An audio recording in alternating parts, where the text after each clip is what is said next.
Ladies and gentlemen, football is officially back, and we have a packed show for all of you guys today. Kansas, overrated frauds, ? Hawaii should get dominated, ? We're going to answer all that and more on today's AZ Wildcats podcast. Leave a like, drink your water, don't go anywhere.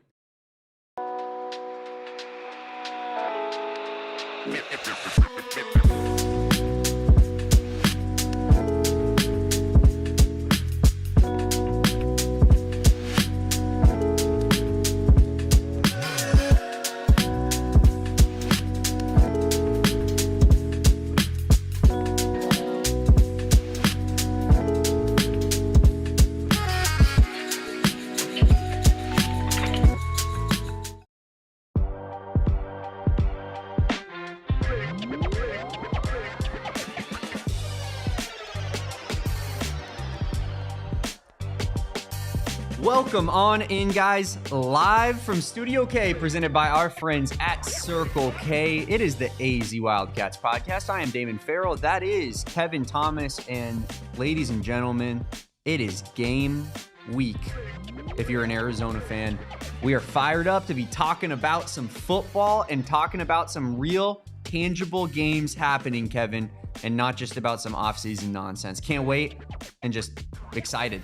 Literally can't wait for Saturday. I cannot wait for Saturday, so much so that I went down to Tucson this past weekend just to get a feel for some football vibes ahead of the Big 12 football season. We're going to talk a little bit about the IFL Championship today as well. Damon, I made a stop at the campus store, and I picked up this beautiful pennant back here to let people know that, one, this is not a PHNX Cardinals podcast, and secondly, in this office, you know what I mean, Damon? We got Sun Devils all around us. We gotta fight the good fight every day that we are in here. And I think it starts with the decor, setting the record straight. If we don't come in and get Wildcat stuff, who's gonna do it for us? You know what I mean? Literally nobody, Kevin. And so I went out this weekend and I was like, you know what? This here pennant looks damn beautiful.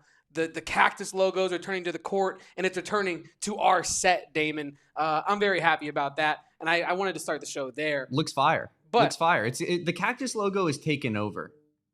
It's on my keychain. It's on the wall. It's on the court. It's on shirts. It's on hats. Seth Daigie's rocking it as soon as he gets hired by Arizona. When he came onto our show, he had that sick cactus logo hat on. The cactus logo is taking over the country. It's the best logo in all of college athletics, and it will stand on all of that business as we continue along into football and basketball season. Hope you had a good weekend, Damon. Did you get up to any debauchery? Not really. I mostly just was chilling. Last weekend of chilling forever for the rest of my life because, like I said, it's time for the season. And with the season comes the grind with it, right? And we're ready for that. So is the team. So is Brent Brennan, who spoke this morning, out there before football practice. I believe before football practice. Maybe it was after. But Brent Brennan, gave his first in-season press conference. And why don't we hear from Coach what he had to say to local media? Game week, we're finally here. It's been an awesome training camp. It's been just a really busy and, in my opinion, an exciting off season. I think finally getting to this moment where we actually have 1 week to prepare, less than that. We have a clear opponent. It's not just us, beating the crap out of each other out on Tomey Field. I think it's going to be exciting. And class started today, so it's an exciting time here. This game Saturday night is our first opportunity to own the night, which we've been talking about all off season. And that starts when we get to the start of the Wildcat Walk. So for all of our students and fans and everybody, let's show up there at 5 o'clock and let's make that thing rocking. Let's make that an incredible atmosphere, because it's a great opportunity for our guys to engage with the fans. It's a great opportunity for our fans to be close to the players. And to be honest with you, I think it gets them fired up for the game, and it's a really cool thing. And then immediately following that, we also have our new, tailgate on Bear Down Field here with the new concert series, which I think is going to be an awesome thing in the tailgate space.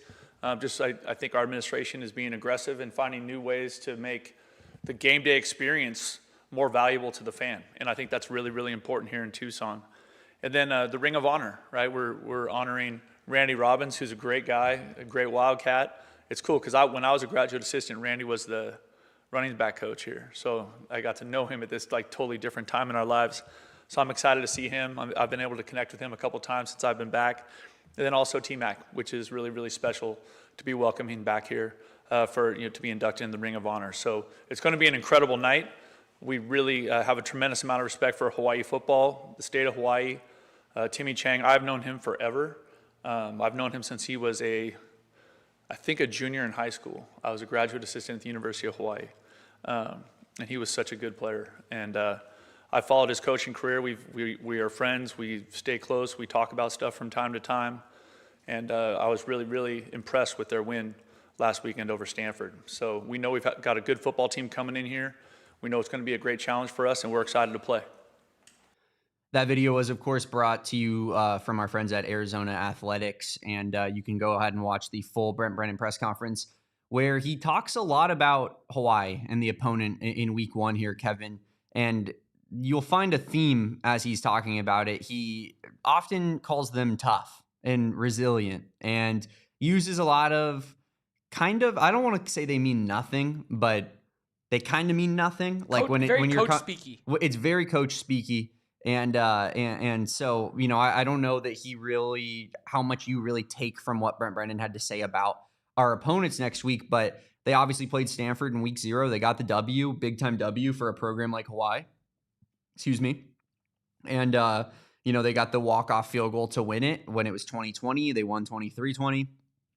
Anything from that game in particular that stood out to you, Kevin, from a Hawaii standpoint, and maybe, kind of how you're feeling about the Arizona game after they get a big W against a power conference opponent on Saturday? I'll start here. I was talking to our other producers here this morning before you got in today, Damon, about how, I don't know if it's the fact that I haven't watched Arizona play a football game yet or what the math is, but I watched a lot of these games this past weekend and thought to myself, is Arizona going to be even better than I thought? Because some of these teams that I thought were going to be good, and we're going to get to K-State, we're going to get to Iowa State in a little bit, just didn't really rock my boat. They didn't really move the needle for me. And then, in fact, they might have moved it the other direction, right? And I think when I was paying attention to that Hawaii game, which I know some people had issues watching on Paramount Plus, which I'll say this real quick, as a UFC fan, scared the hell out of me. But people were having some issues watching it. I saw Michael Lev tweeting about that out there. But when they were able to watch it, Micah Alejado looked really tough. I know Brent Brennan said that a couple times, but it was true.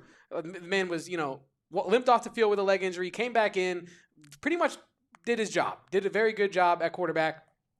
And I think that what stood out to me most was that Arizona should have no problem handling Hawaii in week 1. And if they do, it's an indictment on what little bit of improvement the team actually has made. But I think they may have no issue making a statement. The line, which was 13.5, moved to 16.5. And I think that supports my theory, which was that Hawaii, they made a good account for themselves in their first game this season. They showed their toughness. They showed the fact that they're going to gut through a win. They can do that. But they didn't do anything that necessarily impressed me, Damon. And I think that as we head into this matchup with Arizona, we're going to continue to talk about some takeaways from the Hawaii game, including a really crazy story with their kicker that I want to talk to you a little bit about. But to answer your question, no, Hawaii didn't show me anything that really informed my decision about Arizona. If anything, it made me more confident and more impassioned in my take that Arizona should make a statement out of this Hawaii game. Yeah, I'm with you completely. I as we have account, used to be Crack in the Back, the artist formerly known as Crack in the Back. Now all Damon dogs go to heaven. Nice little, YouTube name change for you. But I agree with you, Kevin. I mean, I think that it speaks well for Hawaii's opportunity to make a bowl game this year, right? Because they're over-under. We talked about it on our betting preview on last week's episode. They have a over-under of 5.5 on the season before the season, meaning will Hawaii be a bowl team or not? Arizona's in the same exact boat. Obviously not from the conference opponents that they play perspective, but that was a game that was definitely going to matter a lot for Hawaii's bowl odds. And I think it speaks well to them that they're a good team. They're going to have a good year in the Mountain West, I'm pretty sure. They beat an ACC school. They beat a California school that, it has a pretty rich and deep football history, even if they're down and out right now. And it's a great win. I mean, I don't want to take anything away from that. That being said, if Arizona looks like Stanford, then we are in for a long season, Kevin, because Stanford looked like trash, to be completely honest with you. And I know that it was a close game, but if it went down to a walk-off field goal. Yeah. And Ben Gulbranson was 15 for 30 for 109 yards, 3.6 yards per completion on average, and 1 interception, 0 touchdowns. If Noah Fafita is anywhere near that stat line, I have the panic button on the table. I'm staring at it. I can't look away from it. Everything that you say to me on this show, Kevin, is just going to sound like the Peanuts parents. And I'm just going to be staring at the panic button being like, is Noah Fafita, like, what happened to my sweet baby boy? No chance that should happen to the Arizona Wildcats. And Ben Gulbranson, I mean, I like, not to pick on the guy, but a horrendous effort out of him versus Hawaii. Again, maybe their defense is a little bit better than we anticipated. The over did not, in fact, hit in that game, even though I was pretty confident that it would. But the spread did. If you were Hawaii better. Yeah, if you bet on Hawaii, it did. And so I'm not. That's not to say that Arizona is just going to walk all over Hawaii. Maybe they make it into a pretty close game, but you can't lose this game. You can't lose this game at all, flat out. You want to make a bowl game. It starts week 1. Show up, be serious, be ready to play, and be prepared to play a team that was prepping for another team last week. And you've had the entire offseason to get ready for Hawaii. And if you lose and it's a game plan thing, which I think that if we lose, a lot of us are probably going to be sitting here going, what was the game plan going into this game? What was the thought process? Because I know that our players are better than their players on paper, right? So to me, it would come down to coaching. And to me, I would be like, already, this season is setting up to be a disaster. But I don't think any of that's going to happen. I think Arizona's going to handle business, and I think that they're going to show that they're a significantly better football team than Hawaii. And the spread moving after Hawaii gets a W, encapsulates that perfectly for me. Yeah, and you alluded to the things that Hawaii was able to do well against Stanford that they should not be able to do well against Arizona. And one of those things is Alejado's success in general, I think. Like in the game against Stanford, it started off for him. I believe the first play from scrimmage for Hawaii was a strip sack. Yeah, he wasn't good at the beginning. That resulted in Stanford getting the ball and going up 10-0 early in that game. And if Stanford can get after Micah Alejado, I feel like Arizona's boys on the line should be able to get in the backfield as well and make it a nightmare day for him and not a day that he's sitting back like, well, I played through an injury and I looked pretty good doing it. I wish I played better, but it was a good game for me. This week had better not be that same story. This week had better be I was not at 100% and I did not look anywhere close to 100% because the Arizona Wildcats defense was playing stingy football. And I expect that to be the case. I expect Arizona to be able to get after Alejado. I expect Arizona's secondary to make it hard for him to get the ball downfield as well.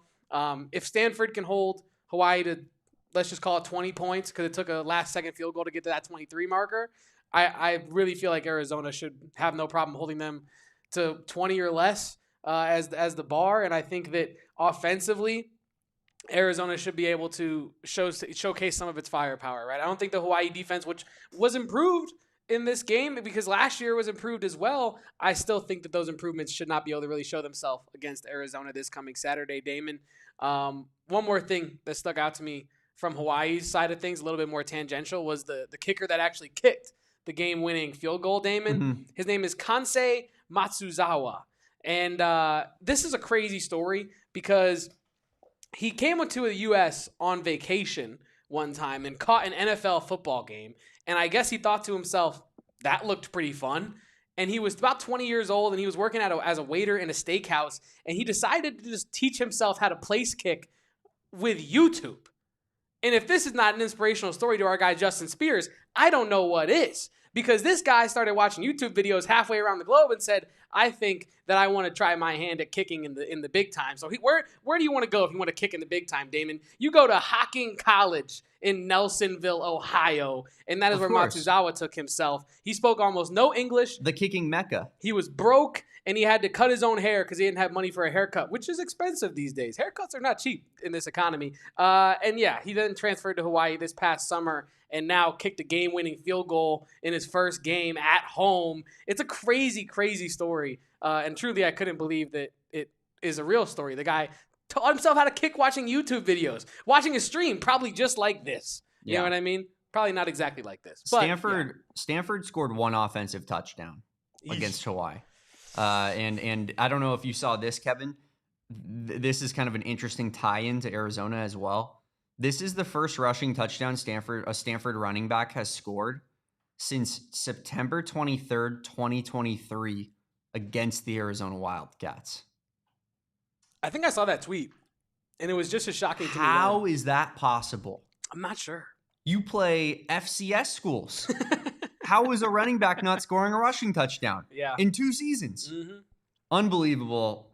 If that doesn't show you how far Stanford has fallen, I don't know really what will. In addition to the Stanford fall, Damon, right? The Mountain West looked really good in that matchup. I think it showed itself pretty well for a new addition to that conference. But on the other side of that coin, ACC looked buns. The ACC is buns. I know, but I'm saying it looked the part. You know, you had this representative in Stanford who finished, I think, last year in the ACC, coming out and not looking any better, even though they do have an NFL head coach at their head coaching, and even though they do have one of the best quarterbacks in their probably the best quarterback in Stanford history as their GM.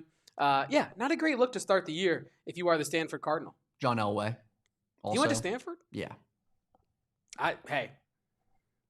Opinions can change with new information, and my opinion has just been changed pretty drastically.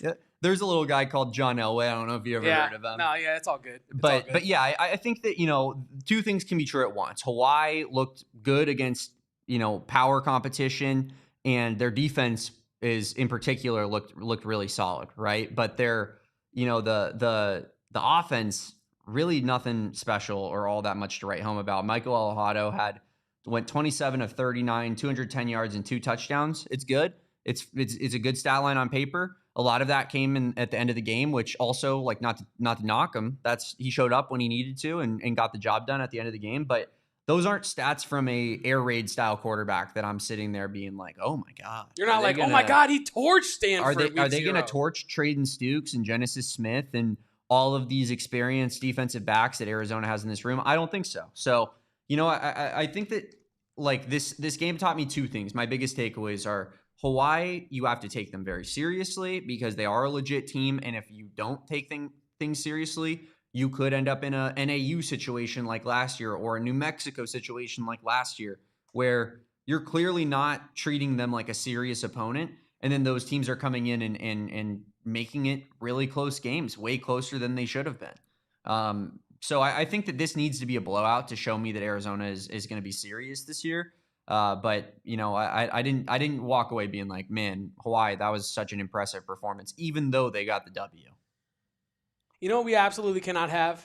We cannot have Pofele Ashlock having a Luke Wysong-esque performance this upcoming Saturday. Pofele Ashlock, a wide receiver for Hawaii, put up 9 receptions and 69 nice yards and a touchdown against Stanford this past weekend. And you can't have that. You cannot have – last year, Luke Wysong, as impressive of a talent as he is, right, I think that letting him get off to the extent that they did in that game is also an indictment on Arizona's lack of defensive ability last season, as much as it is a compliment to what Luke Wysong is as a wide receiver and what Devon Dampier is as a quarterback and what they were able to do with the Lobos team last year. But if you are this Arizona defensive back room, I don't want to see any Hawaii receiver really have a notable day statistically. I think that there's going to be a touchdown scored potentially. Yeah, fine, whatever. But I don't want to see someone nearing 100 yards and a touchdown and almost 10 receptions. And I want all that on lock against Hawaii is a good indication of what to become next. And honestly, all these games are informing me as a Wildcat fan leading up to the Wildcat duel against K-State. Right? All this stuff is I'm watching it through a lens of how is Arizona going to do when they have to play K-State, when they have to play Iowa State, when you got to play Baylor, when you got to play some of these tough teams in the Big 12. Where are you going to be at? I don't really care what you're able to do against Hawaii unless it tells me that you're not ready for K-State. Yeah. You know what I mean? And so we're going to talk about the K-State game after our first break here coming up, but yep.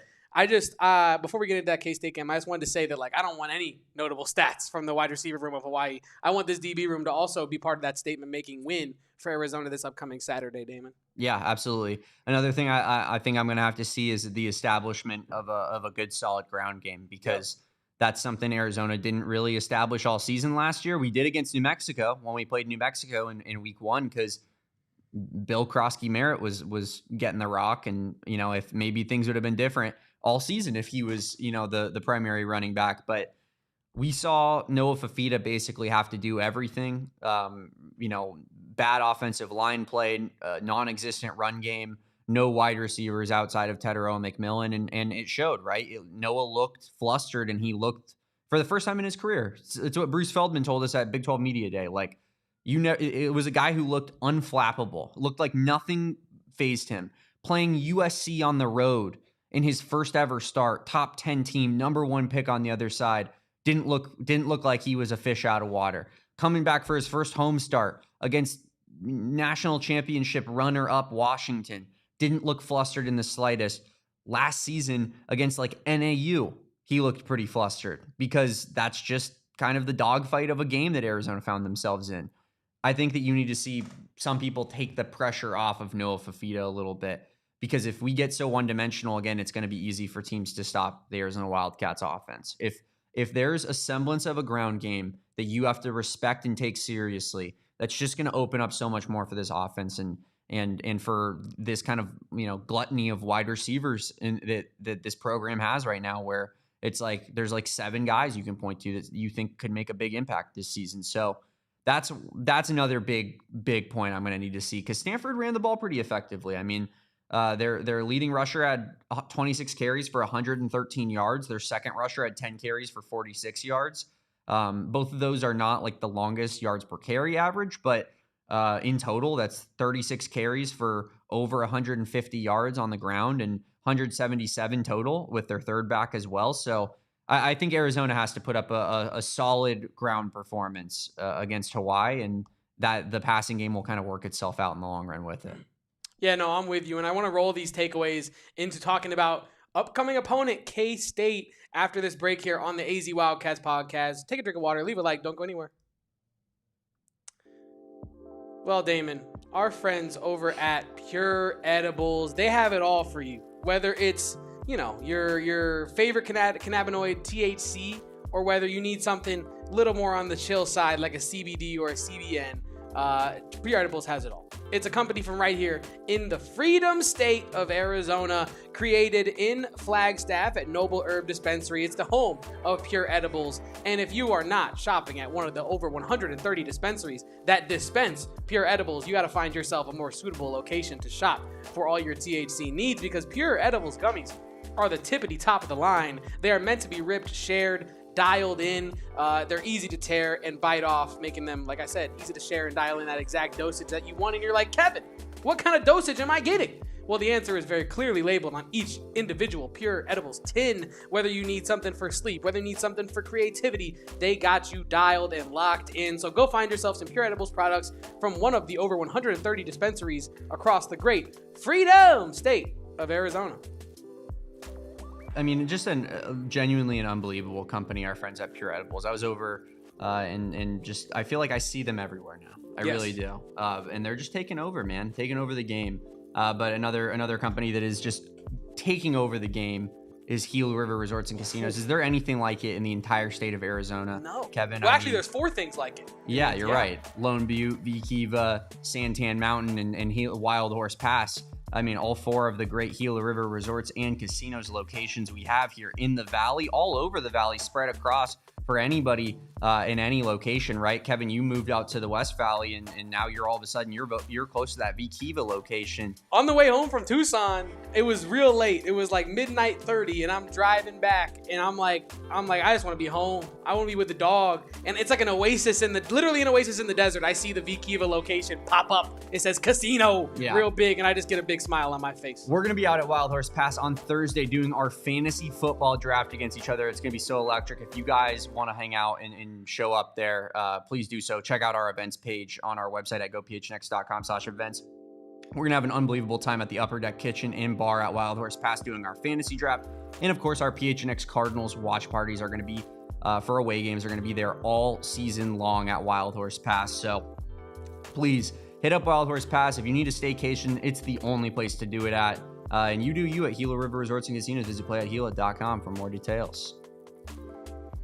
Sam brings it up in the chat, and we cannot talk about this K-State matchup without talking about... Let's start with the big news. What went down between Avery Johnson's dad and Avery Johnson's brother. There was a little bit of a scrap between father and son, and it went all over the internet. It was kind of surpassed by a different father-son combo that got into a bigger scrap this weekend, which I won't get into on this show. But Yeah. What we don't know what it was about yet, correct? Or do we? No, I don't think we do know what it's about. Just but family business. I did see that they apologized for fighting out there in the street. But I mean, you're right, Sam. Could have used one of those pure edibles because I mean, the calm gummy. What on earth was I witnessing? As two family members just duke it out in the a middle puddle, of the too. Dublin streets. Of course, it was raining all day. It always rains in Ireland. The streets are always like that, I would assume. So if you're getting in a fight in Ireland, I mean, you're probably venturing to get wet with some nasty street water. But yeah, as Sam says, Damon, do you think that the dad, was angrily walking out frustrated after a loss, and the son was just like, man, you love Avery like that, but he played like buns today. You don't even love me half as much as you like him. He's a bum. And then you think they get into a fight, and it's a whole thing, and they're rolling around in a puddle. I really wonder what could have possibly sparked that. I mean, obviously, Kansas State's offense looked pretty bad. And if you watch the game, I really wasn't overtly impressed by either one of those teams. Honestly, I watched it with our enemy of this program, Anthony Totri. And I gotta say, I close your ears, Glenn, because I don't want you to hear me say something nice. But if I was an Arizona State fan, I'd be feeling pretty damn good about watching that Iowa State Kansas State game on the weekend, being like, this is our competition in this conference. Yeah. This is the runner-up from last season's Big 12 championship game and the preseason favorite from Vegas odds standpoint going in. And they both looked pretty pedestrian, in my opinion. And I know it was raining. I know it's an overseas game. So it's like, are you really going to put all your stock into a game where you had to travel for probably 8 hours to get there and acclimate to the new time zone? And the rain is obviously debilitating things you can do on offense to an extent. I get all of that, but I just wasn't impressed by what I saw. Avery Johnson looked exactly like Avery Johnson last year. The excuse last year was Avery Johnson's hurt, and healthy Avery Johnson looks different. What about Avery Johnson outside of the rain? It was rainy. Like, are we just going to keep going down the laundry list of SpongeBob excuses where there's just a million things on the freaking list? Avery Johnson, hypothetical Heisman. The Heisman of hypotheticals. You know what I mean? Yeah. If it was sunny and dry. If K-State had Trey Spivey. And don't try the Avery Johnson lemonade. I don't know if you saw that. No. There's like Big 12 burners that were like, I tried the Avery Johnson lemonade and it's like photoshopped in a hospital bed. but yeah, man. Avery Johnson didn't impress me at all. Rocco Becht was kind of everything I expected Rocco Becht to be, which is good. A decent to good quarterback. Matt Campbell, I think, does what he does, and that's make the other team beat you. Because Iowa State's not making a lot of mistakes. Here's what I will say. Both defenses looked solid, right? Like, you can't just say the offenses both looked pedestrian, but say that the defenses were mid too. The defenses looked solid. But I watched that game and I thought to myself, number one, doomsday scenario, like I always do, glass half empty type of guy. Oh my God, ASU is about to win the Big 12 again. Number two, Kansas State's a winnable game. Yeah, no, and same. I don't want people to tell me otherwise, because I watched them play, and I feel like if Arizona is any bit serious this year, that is a close game at home that you could potentially win if things break your way. Fire me up, Damon, because I'm glad you said the glass half empty part of things first, because I was watching the game, and this is our yin and yang. I'm glad you're wearing white and I'm wearing black today, because I was thinking to myself. Maybe they should have been flipped. Yeah, maybe we should have been. Maybe we're too on the nose with that one, if you know what I mean. But I think, if you look around, Damon, at the Big 12, I tweeted it out right at the start of the Dublin game, like, the Big 12 kicking off college football, is there a better way to do it, right? And obviously I'm a Big 12 fan, so I'm going to think that. I'm sure if you're an SEC fan, you think Alabama kicking off against so-and-so would be a better matchup, whatever, what have you. But I as an Arizona fan, I was like, hold up. We're going to be able to compete in this conference if this is the top dogs. I think, like you said it there, like the K-State matchup all of a sudden to me becomes a ton even more interesting than it already was, considering the idea that we think Arizona offensively is going to be able to punch with the best in the conference in terms of keeping up the pace and being able to score with some teams in this conference. I'm kind of bullish on Arizona after that week 0 matchup the K-State just had with Iowa State. I'm kind of bullish on Arizona in their matchup. We have yet to see Arizona take the field, so I understand that is an insane take to have. Yeah. But I think if you're an Arizona Wildcat fan, there was no other lens you could have watched that K-State game through other than Arizona can compete with these guys. Mm-hmm. And I know that's Iowa State. I know that they are the conference runners-up last year. Yeah. I know that it is a long jet-lagged travel to Dublin. I know the rain and the weather was garbage, but all things considered, I feel like Arizona is a lot closer to K-State than we thought entering this year, and I think that's my main takeaway from that K-State-Iowa State game.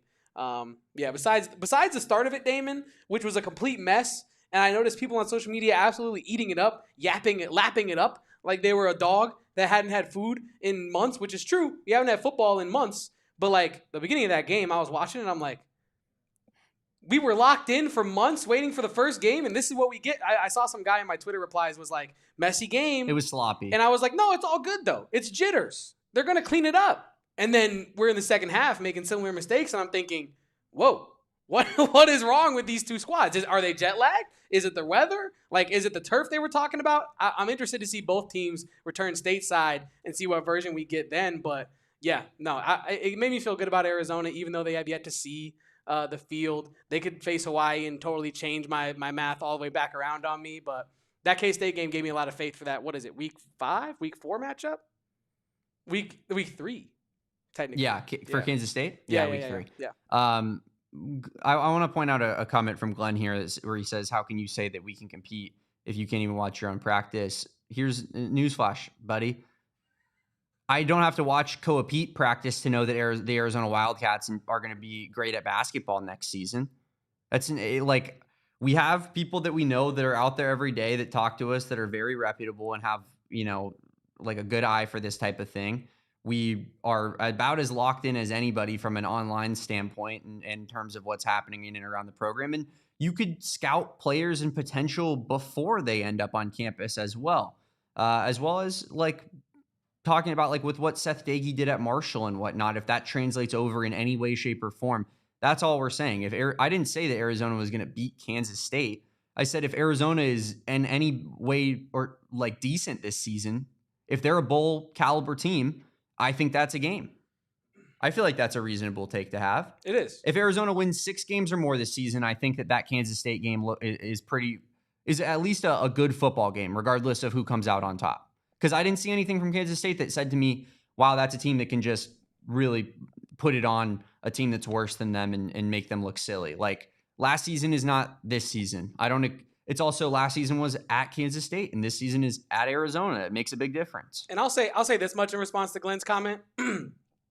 If anything, in my opinion, I don't know how you feel about this, mileage may vary. I think it's easier to say you can compete when you haven't actually seen your team play yet because you haven't seen any of the good, the bad, or the ugly. Yeah. Right? So it's really easy for us to sit here at the end of that K-State game with all this anticipation built up from all the changes made for Arizona football and look at that game and be like, I think Arizona can compete based on the prototype that I have built for this season in my head. I have not yet seen anything that tells me otherwise, but I also haven't seen anything that technically supports my ideology outside of K-State looking mid. So I definitely think that while it is difficult at this point in the year to be like, yeah, they can compete with that team. Have they played? No.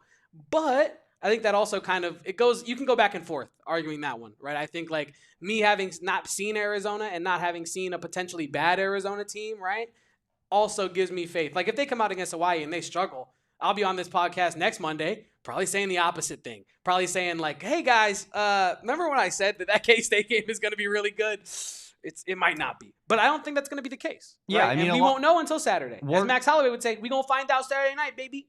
You're right. I mean, we're going to learn out, and I don't love the Max Holloway shout out when we're playing Hawaii. I think maybe we leave those ones to the side for a second. Wait, real quick. Do you think Max Holloway is at all tapped in on this at all? Like even to a minor extent? Do you think he like knows? I think people in Hawaii are somewhat knowledgeable about what their football team is doing because it's really their only sport, kind of. Yeah. Like I mean, outside of surfing and MMA, yeah. But I feel like they're somewhat cognizant of how their football team is doing. I'm sure they heard about the Stanford win, for example. Probably, maybe they won't watch the game, but I bet you if Hawaii was able to pull off an upset, they would hear about that as well. So it's probably scales, you know what I mean? But I know if I was living out there in Hawaii, I'd be locked in on my Rainbow Warriors. You know what I mean? What else you got to watch out there? Look, that would be, I think, tons of fun. And it looked like it was kind of an electric environment out there in week 0, which, it oftentimes is because week 0 game is kind of their thing. But Arizona should be able to handle business if they're in any way, shape, or form serious, as I was saying.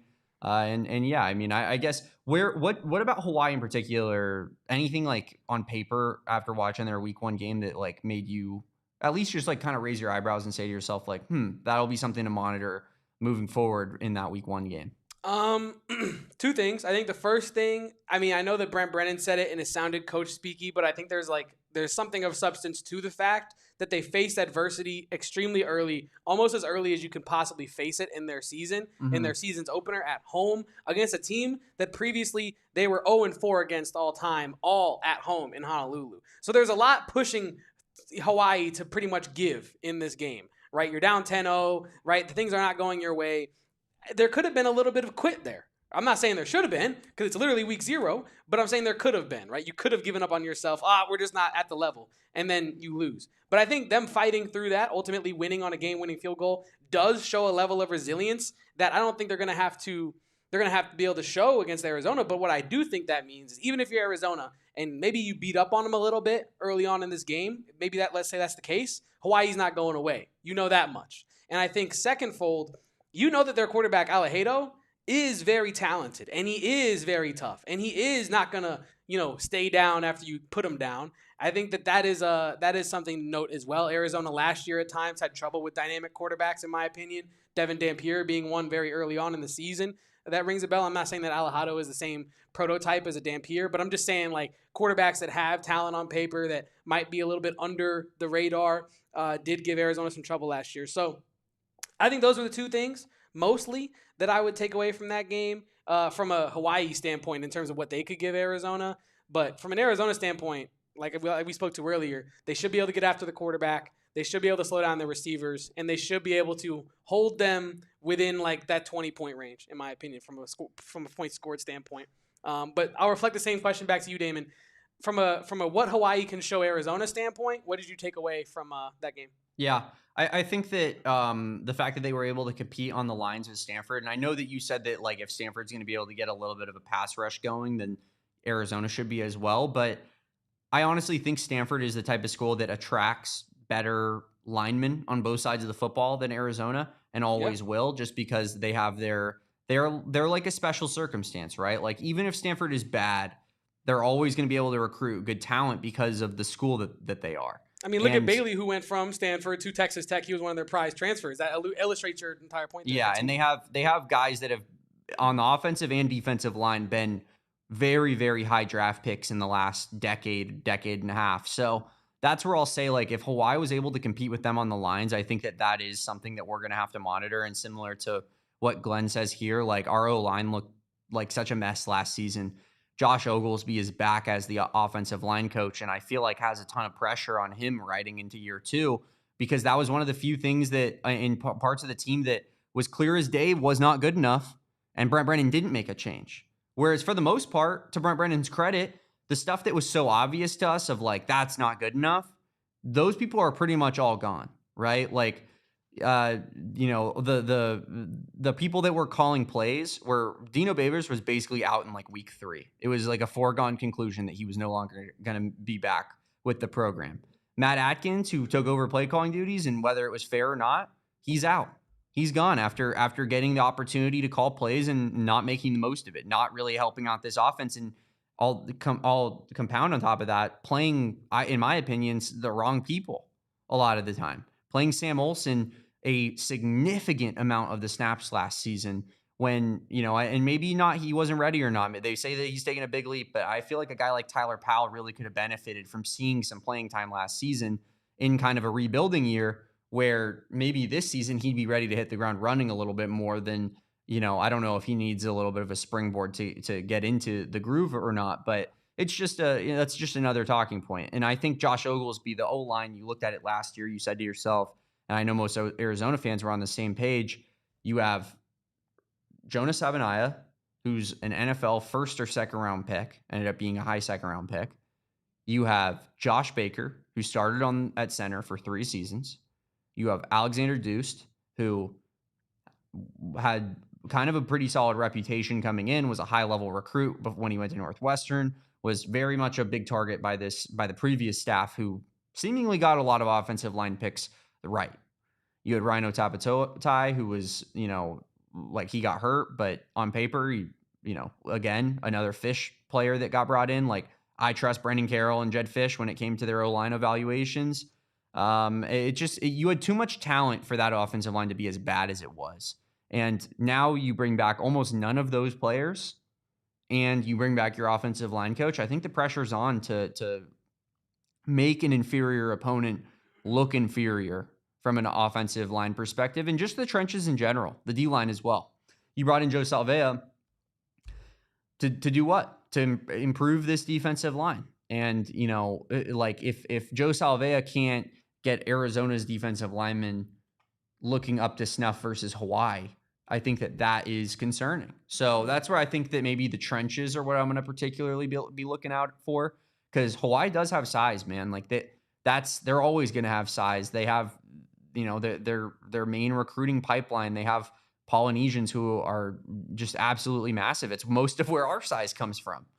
And so it's that's the one thing I'm going to be monitoring for sure. How does Arizona's line play look on both sides of the football? If they dominate, I feel a lot better about this Big 12 season. I feel a lot better about that Kansas State game in particular, because I think that's a team that is definitely going to have an offensive and defensive line advantage against Arizona. But if you can nullify that a little bit, is it crazy to say I like our quarterback better than theirs? No.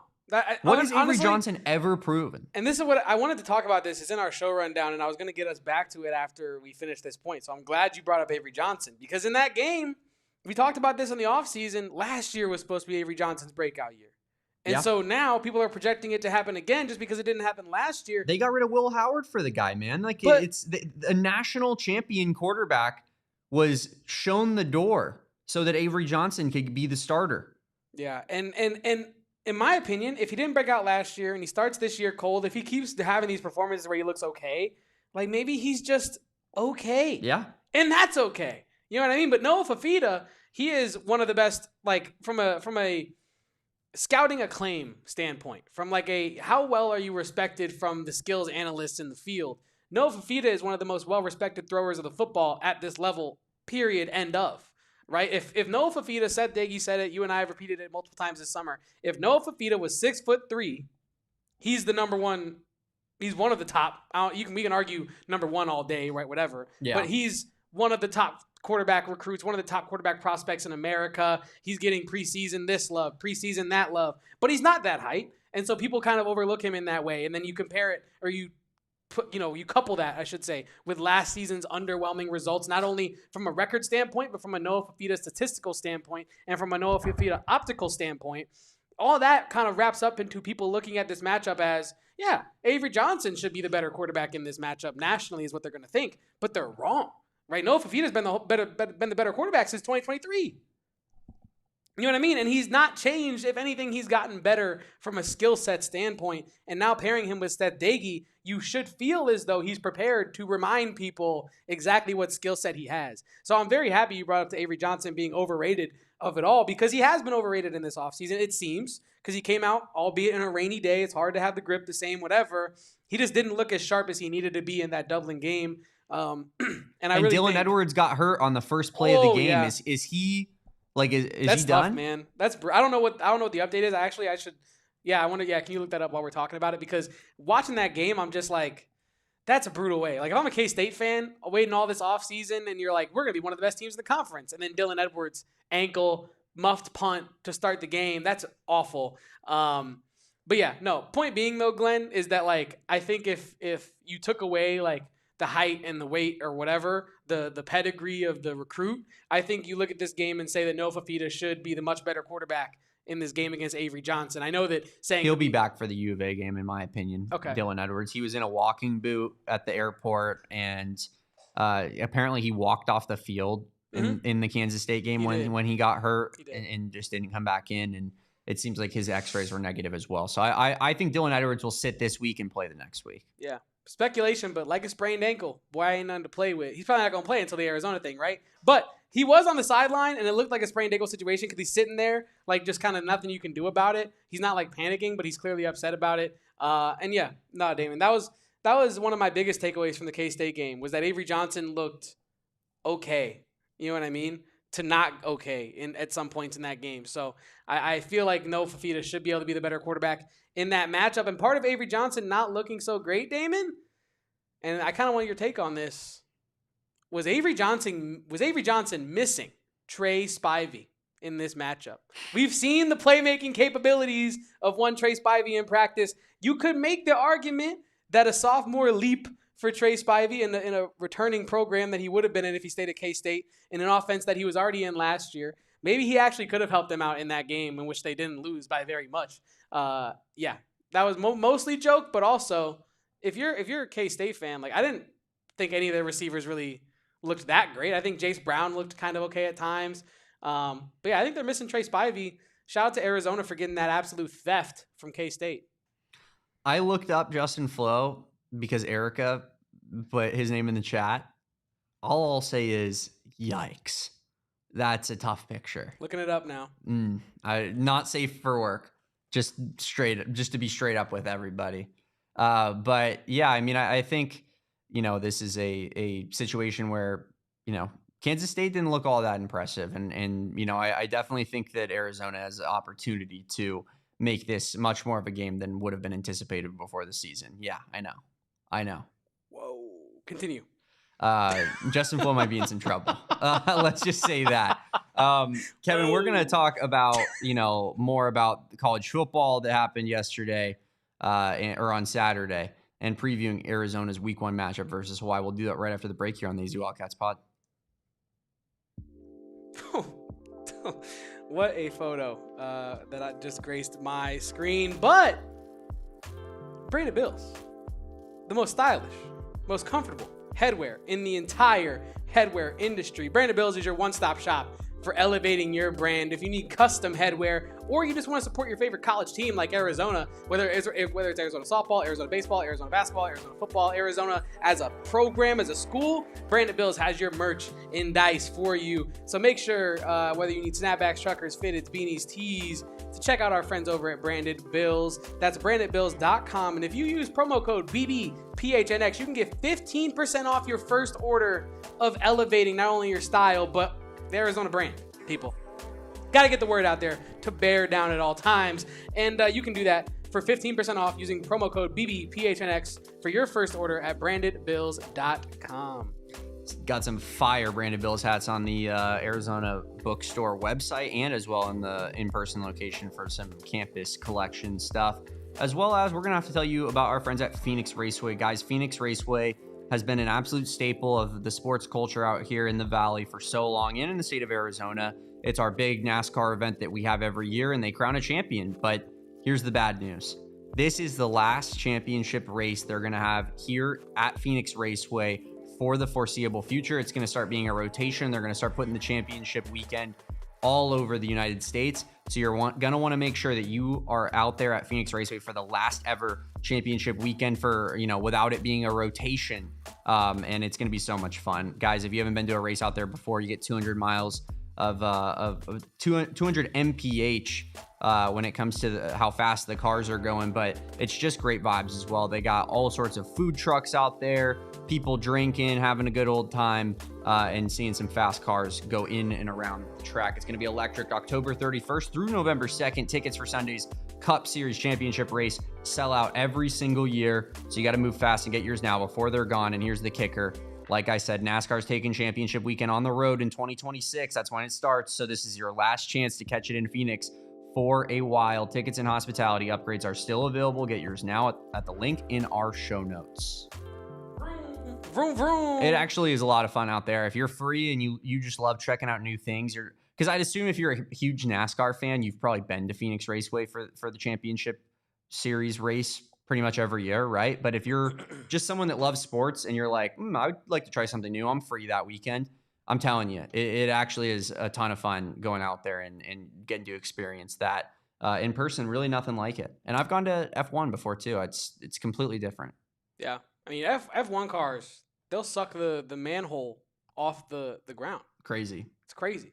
But yeah, Damon, in the spirit of going to new sporting events and trying new things, I went to the IFL National Championship this past weekend. Yeah. So if you didn't have any more college football stuff, I would love to talk about that for a little bit. I just want to take a shot at UNLV here for a second. Go for Idaho it. State, fellas, we're in a dogfight with Idaho State. I mean, Justin Flo, if you're going to be taking picks like that, you guys better be a significantly better football team than being in a dogfight with a Big Sky opponent. Unacceptable stuff out of UNLV.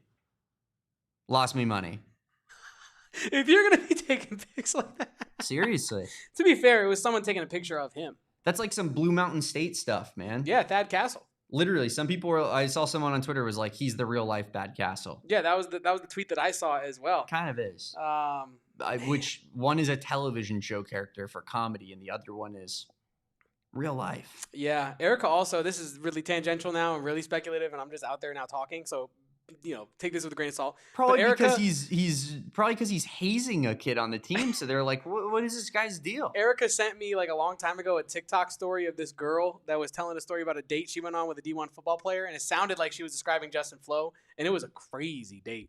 But yeah, nah. Anyway, Damon, back to actual sports topics at hand. You did lose money this past weekend on that game, I'm assuming. I did. That's tough. It was tough. It was tough. But K-State cost me. I believed in K-State, and they let me down. I'm done betting on Kansas State. Never gonna. I don't know if anyone else. I know. Should we do a ban list for the show? Yeah, let's do it. We're starting off ban list. Number 1, Kansas State. Maybe in parentheses we put Avery, as long as Avery Johnson is the quarterback, because I'm so sick of these guys. I bet on them every game last year. They were 3-9 against the spread last year, Kevin. 3-9 against the spread last year. And they're pathetic. I don't understand. Every time they're in a close line, I'm like, well, they're going to win. They lose. Every time they have like a big spread against a kind of a worse team, you're like, well, that should be a blowout. It's a close game. Kansas State is just not who we think they are. And it's time to accept that. I'm ready. And I'm a big enough man where I'm going to stand up here, Kevin, and I'm going to say, you know what? Hand up. I was wrong on Kansas State and have been for the better part of 13 months now. What a man. What a man, Damon. That takes That's what I'm willing to do. It takes a lot of accountability to do that, Damon. And I'm fully behind you on that. Well, let's talk a little bit of IFL National Championship, shall we? Because that took place this past weekend in Tucson, and I was there. I was there in attendance at the Tucson Convention Center. And Damon, I will say I had never been to an indoor football game before. It was an insane experience. The game was absolutely electric. I'm talking back and forth, up and down scoring until literally the last play of the game, in which Jaden Delora's Vegas Nighthawks were up 3 points. Yeah. And the Green Bay Blizzard were at the goal line of the Nighthawks with 2 seconds left, ran a tush push, and didn't cross the line. The ref called it no touchdown. Vegas comes onto the field celebrating, running, sprinting, throwing stuff. And then the ref comes to the center of the field and goes, the previous play is under review. And the Vegas sideline falls silent. And the Green Bay sideline is like, oh, are we? So you're saying there's a chance. And now they're playing the replay, Damon, on the big screen. And it looks like he crossed. And all the fans are like, oh, I think we're going to get a reversal here. The water boy, you would have loved this. The water boy for the Green Bay Blizzard starts in the end zone, water like tote in hand. So he has like 6 water bottles in little cups, and he starts sprinting. Water bottles just flying left and right. He's like, it's a touchdown. We win. Yeah. Offensive linemen are running around, chest bumping, a lot of meat, just boom, doing the thing. The ref comes to the center field. The previous play, after further review, it has been upheld. No touchdown on the play. Vegas wins. Deflation. I've never seen more gutted people than the poor Green Bay Blizzard. I think Williams, number 6 for the Blizzard, he had like a whole Stephon Diggs moment. Fell to his knees in the middle of the Tucson Convention Center and stayed there, probably watching the festivities for what must have been like 5 minutes. It felt like an eternity. And then sounds like me watching every Arizona football game from last season. Every single one of them. I just was hands in my head in my hands, knees on the floor, just devastated. And then the Vegas celebration truly kicks off. You got players standing on the hockey. What am I trying to? The boards. That's what I'm trying to say. The boards, as if they were like D Wade doing the thing in front of the tens of Vegas fans that made the trip. It was pretty cool. Yeah. And then JDL, he was there. And Noah Fafita made an appearance. And I was telling you pre-show, Damon, you would have thought that the Arizona Wildcats just won the national championship this year.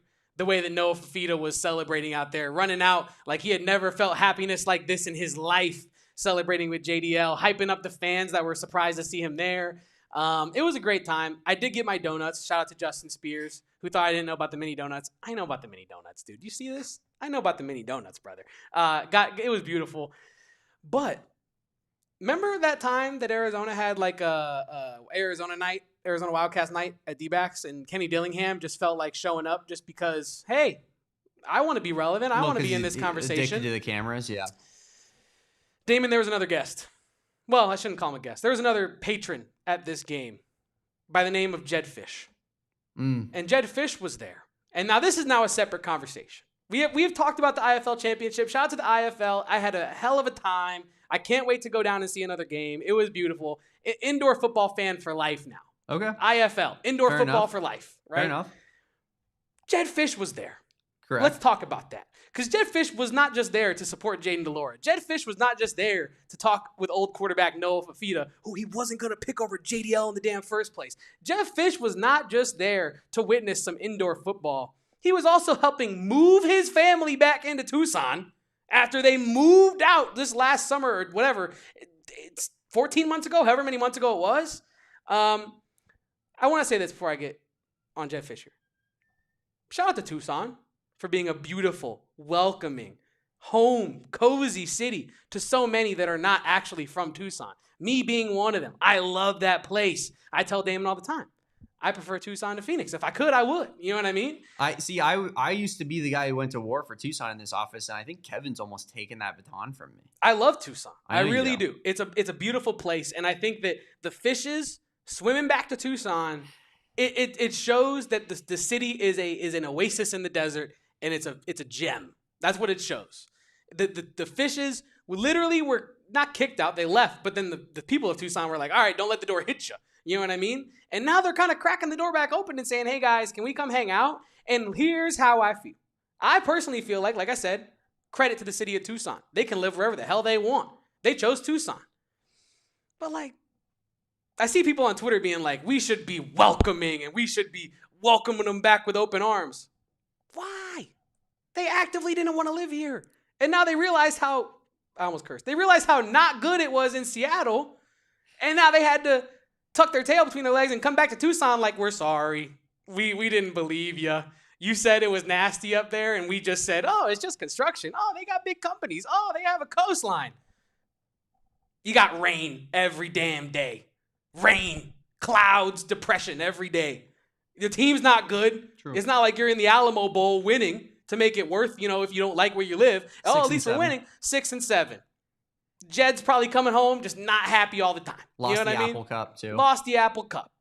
And so now you're tucking your tail between your legs, coming back to Tucson like, we're sorry. We missed you. We didn't miss you guys at all. In fact, we had a great time without them. No, listen, because they showed their true colors. And I know. Did we have a great time without them? Because I didn't. In the city of very much Tucson, I fun. think so. Outside of the football stadium, we can talk about that in a different light. But you know what I mean? I don't know. I'd rather have a friend that doesn't have a job and doesn't really bring much to the table than a friend who isn't really a friend at all, Damon. You know what I mean by that?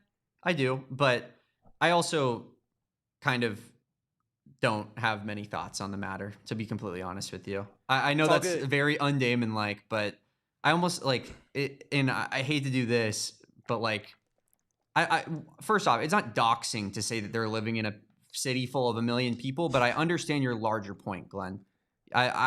His family can live wherever they want. I think it speaks great to the city of Tucson, the fact that they moved out, they lived in LA, moved to Tucson, kind of didn't want to live there, supposedly, rumors swirling. Part of the reason that they left, then they leave and they're like, yeah, it might be time to go back. And also, more than just the city, I think it speaks to the people. It does. Because I genuinely It does. think that people in Tucson are very nice people, and accepting and welcoming, and you know, like it makes life easier living with people like that. But they can live wherever they want. Correct. It sucks that he felt the need to leave this program when we were about to make him the highest paid coach in our program's history. Felt like we were building something. Felt like 2024 is such a missed opportunity for this football program and the things we could have accomplished.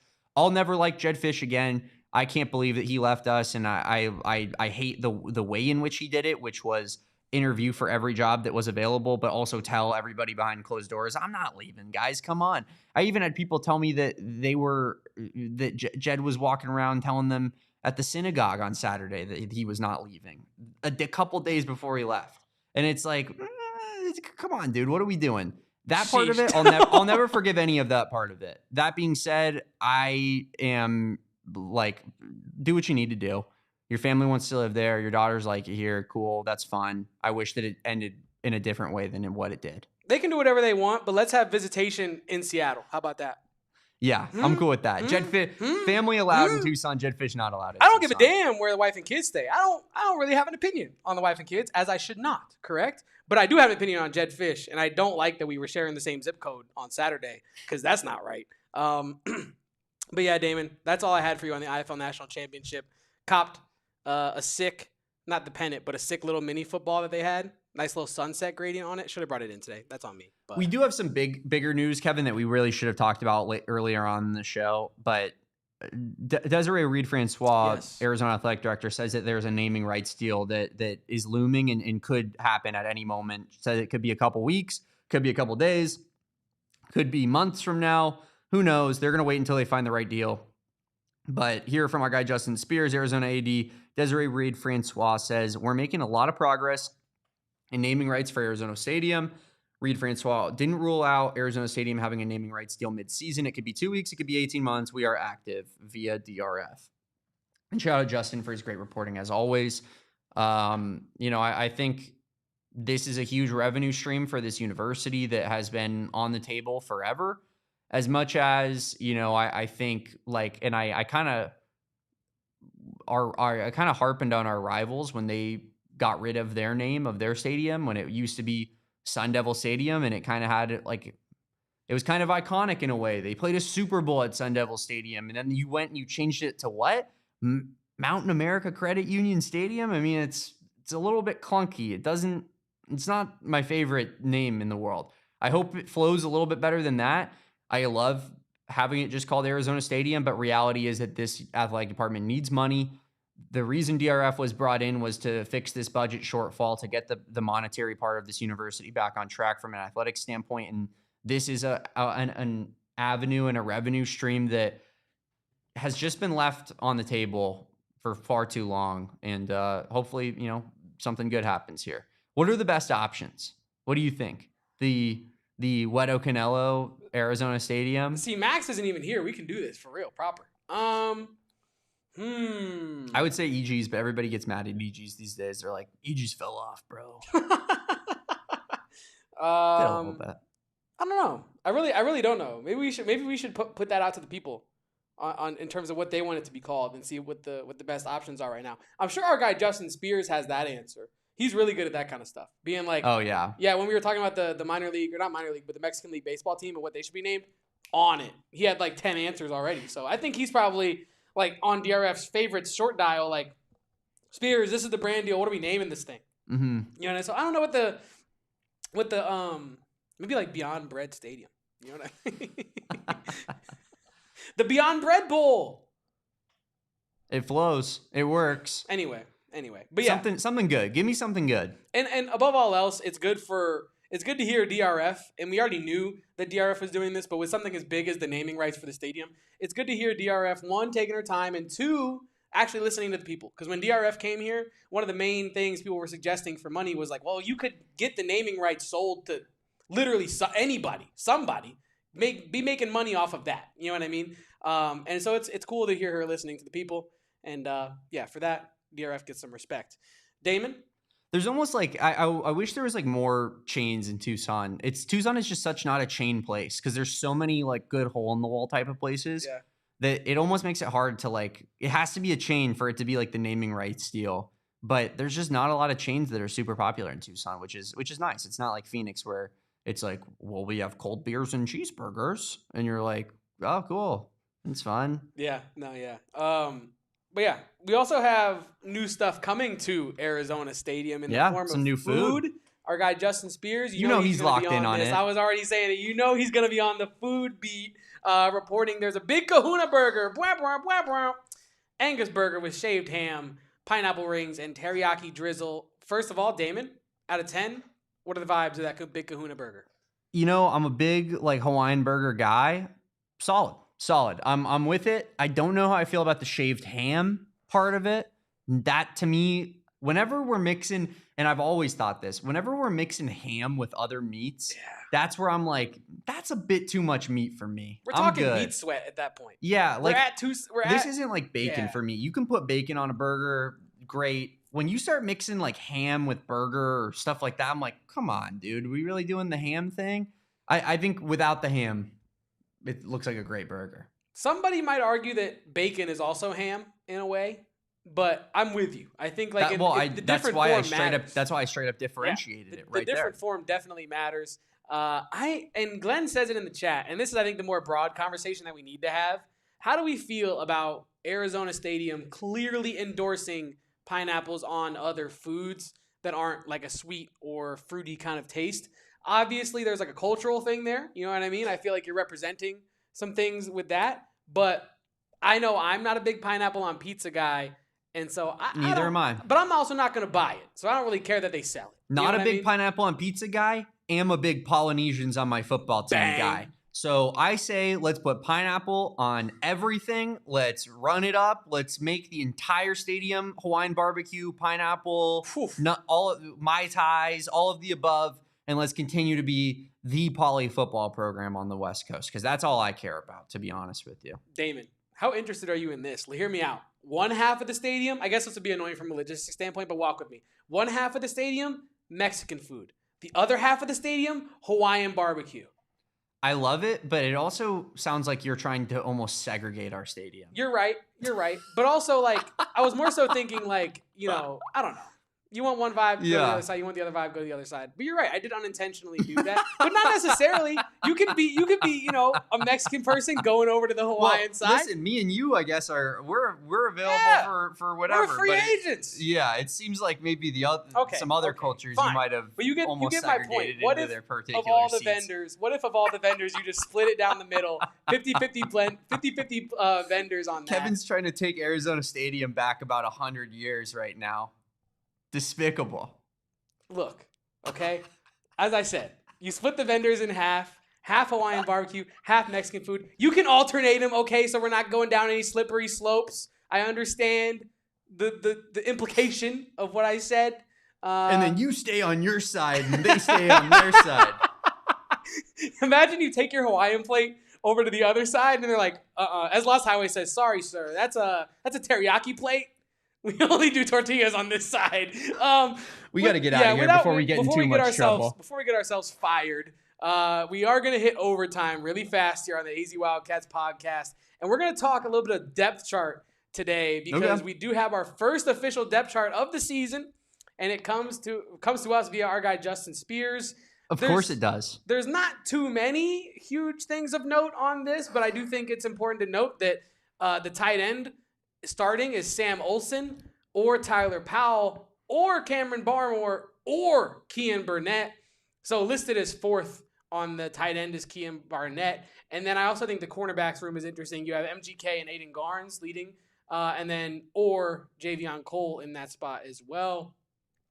And then in terms of, what was I going to say? Oh, yeah, there it is. Defensive nose tackle, Tia Savea, Julian Savainea, and Chancellor Owens kicking it off there. And I know our beloved special teams unit got an update today. Michael Salgado Medina will be starting at the place kicker position and punter position over Tyler Prashun and Isaac Lovison, respectively.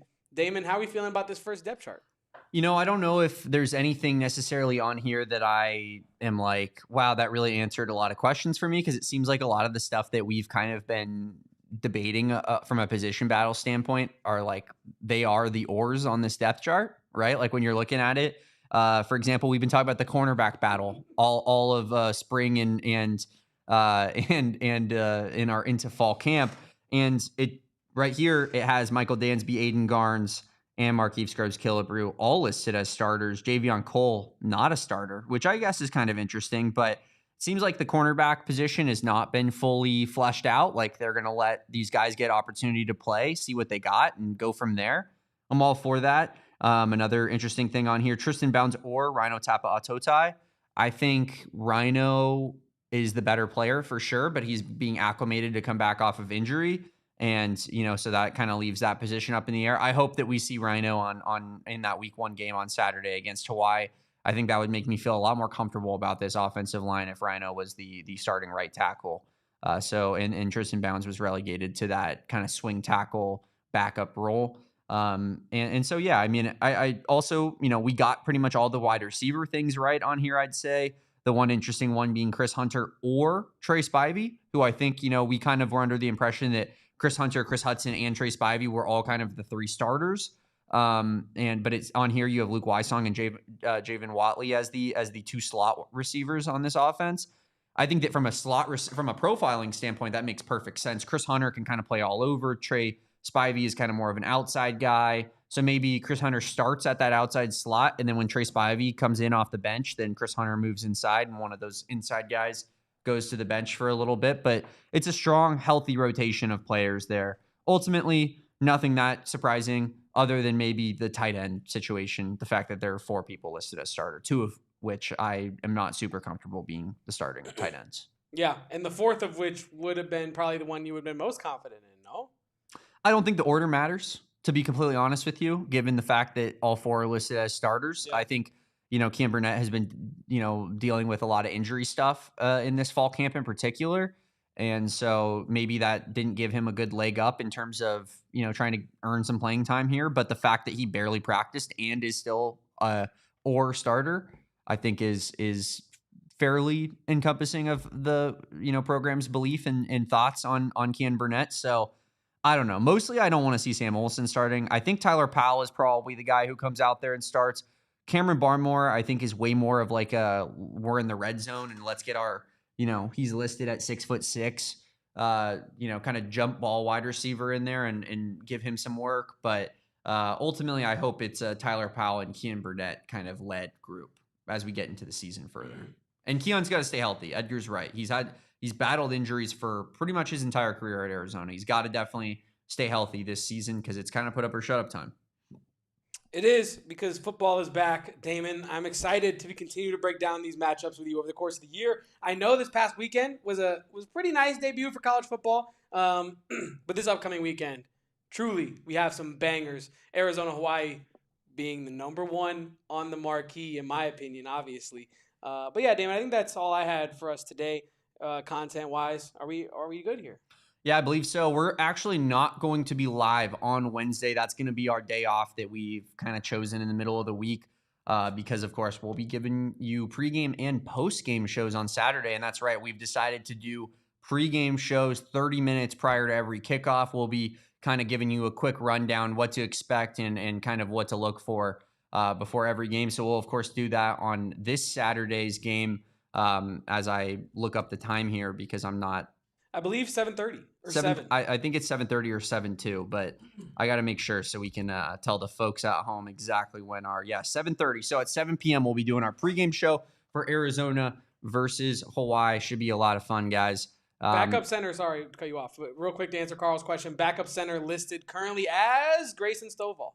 Gotcha. Grayson Stovall, been in the program for a while. Another Hamilton Husky who, of course, is kind of our main pipeline right now at this university. And why not? But won't be live on Wednesday at 2 p.m. We will be live tomorrow on a Tuesday at 2 p.m. So our schedule will be Monday, Tuesday, Thursday, Friday at 2 p.m., pregame on Saturday, and postgame show followed by that. So it's going to be a lot of fun. We're excited for this season. We're excited for this new schedule and can't wait to break down the Arizona Wildcats all season long. You can follow my guy Kevin at KevoPosts. You can follow me at Damon Dog. And you can follow us at PHNX_Wildcats on all socials, including Instagram, where our account is just growing by the day. Kevin posting the best Arizona Wildcats content in the business up there on our Instagram page. Please do follow if you haven't done so yet. But that's going to do it for us today on the AZ Wildcats podcast. Anything else before we get out of here, Kevin? JR is correct. Those ASU guys did cheat during the speed walking race. That's all I'm saying, Me JR. and Damon were the only two guys that gave an actual genuine speed walk as you would in the grocery store. Dude, if you go back and watch the desk chair race that we did as well, look at what Eric Ruby did. He's a despicable cheater. And it honestly, it maps out perfectly when you look up that ASU has the most NCAA level 1 infractions of any university in this great country of ours. So yeah. I don't know. Maybe he got it from his school, because me and Kevin are good, honest men. We're just trying our hardest, trying to do our best. And meanwhile, we have Eric Ruby doing a marathon jog down the hallway. It's unbelievable. It's disgusting. But Damon, that does do it for us. Like you said, follow him. He is Damon Dog, DAWG. Follow me. I am Kevo Post, KEVOPOSTS. You can follow us, everything we do, at PHNX_Wildcats on X, formerly known as Twitter, and Instagram. Like Damon said, check out our Instagram. We are trying to grow that puppy very, very fast. And yeah, Damon, I know we got to do our regular outro, so I actually, I can't do the bear down, and you can't do the go cast. This is not how it works. So I'm going to pass it back to you. Damon, outlet! I got the ball back. I'm up at the key. And of course, we'll be back tomorrow at 2 p.m. on the AZ Wildcats podcast. Until then, peace out, bear down. And go Cats! Football is back! We all silly like the mayor.